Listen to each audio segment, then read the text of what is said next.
అంటే ఇంతకుముందు మీరు ఒక పాయింట్ అన్నారు నారాయణ గారు, 1,00,000 కోట్లకు పైగా నష్టం జరిగి ఉంటుంది అనేది. మీరు ఏదైతే కన్స్ట్రక్షన్ చేసినటువంటి బిల్డింగ్ల నాణ్యతా ప్రమాణాల గురించి మీరు కమిటీ వేసి చూశారు, ఐఐటి కావచ్చు, చెన్నై కావచ్చు, ఇంకొకటి కావచ్చు. అట్లాగే ఈ ఎవరైతే కాంట్రాక్టర్ సంబంధించిన నష్టాన్ని అంచనా వేసి వాళ్ళతో సంప్రదింపులు జరిపారు. అసెంబ్లీ సాక్షిగా, అంటే ఇది మీది నాది కాదు నారాయణ గారు, అసెంబ్లీ సాక్షిగా ఒక ప్రభుత్వం, ఒక ప్రతిపక్ష పార్టీ ఒప్పుకొని రాజధానికి అయిపోయిన తర్వాత 3 ముక్కలు చేసినటువంటి నష్ట బాధ్యత ఎవరు వహిస్తారు? ఎవరు దానికి కారకులు? ఎవరు దాని చట్ట ప్రకారం ఎలా దాన్ని ముందుకు తీసుకెళ్తారు? అంటే ఇక్కడ ఒకటేనండి, యాక్చువల్గా ఆ రోజు అసెంబ్లీలో 2014-19లో వైఎస్ఆర్సీపీ జగన్మోహన్ రెడ్డి తనే యాక్చువల్గా 30,000 ఎకరాలు కావాలి ఇక్కడ రాజధాని అని ఒప్పుకున్నారు. మళ్ళా ప్రభుత్వం రాగానే మాట మార్చారు. మాట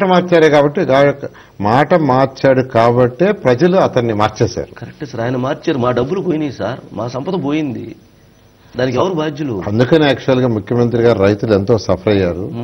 వాళ్ళకైతే యాన్యుటీ 10 ఏళ్ళు ఇస్తా ఉన్నాం. ఆ 10 ఏళ్ళని ప్రభుత్వం రాగానే 5 ఏళ్ళు పెంచారు. వాళ్ళు నష్టపోయారు. ఇప్పుడు 10 ఏళ్ళు ఎందుకు ఇచ్చాము? యాక్చువల్గా వాళ్ళు ల్యాండ్స్ తీసుకున్నాం, వాళ్ళకి ప్లాట్లు ఇచ్చాము. ప్లాట్లు ఇస్తే వాళ్ళ జీవన వృత్తి పోతుంది. కనీసం 10 ఏళ్ళు మనం ఇస్తే, ఆ 10 ఏళ్ళు యాన్యుటీ ఇస్తే వాళ్ళు ఇబ్బంది లేగానే ఉంటారు. ఈ లోపల ల్యాండ్ వాల్యూ ఇంకా పెరుగుతుంది. తర్వాత ఏదైనా యాక్టివిటీ అయినా చేసుకుంటారు, లేదంటే అమ్ముకొని ఇంకోటి చేసుకుంటారనే సదుద్దేశంతో దురదృష్టితో పెంచారు. ఇప్పుడు 5 ఏళ్లు నష్టపోయారు వాళ్ళు. ఏది? గత ప్రభుత్వం వల్ల. ఎందుకంటే గత ప్రభుత్వం ఆ పని చేయకుంటే డెవలప్ అయిపోయిండేది, వాళ్ళకి లాభాలు వచ్చిండేవి. సో నష్టపోయారని, రైతులు నష్టపోకూడదని ఇంకొక 5 ఏళ్లు పెంచడం జరిగింది. అయితే దీనివల్ల రాష్ట్రం ఎంతో నష్టపోయింది. ఆ నష్టాన్ని ఇంకా బోడ్చలేము. అందుకనే ప్రజలు సాగనంపారు.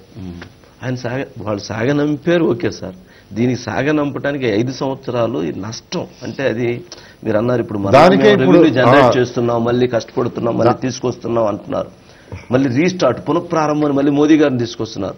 ఈ 5 సంవత్సరాలు అసెంబ్లీ సాక్షిగా ఒక పాలకుడు ఒప్పుకొని అన్యాయం చేసి నష్టం చేస్తే దానికి ఎట్లా బాధ్యత? ఎవరు బాధ్యత? అంటే ప్రజాస్వామ్యంలో ఒకటేనండి, ఒక ప్రభుత్వం సరిగా చేయకుంటే ఇలాంటి నష్టాలు చేస్తే ప్రజలు సాగనంపిస్తారు. అదొకటే శిక్ష, అంతే శిక్ష అంటారు.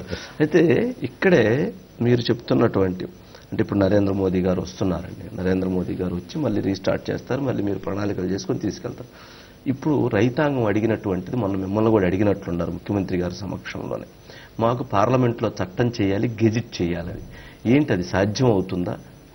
అంటే యాక్చువల్గా నేను కొంతవరకు స్టడీ చేయించానండి అటువంటిది ఏదన్నా ఉందని. కానీ రాజధాని అనేది రాష్ట్రం యొక్క పర్యూ.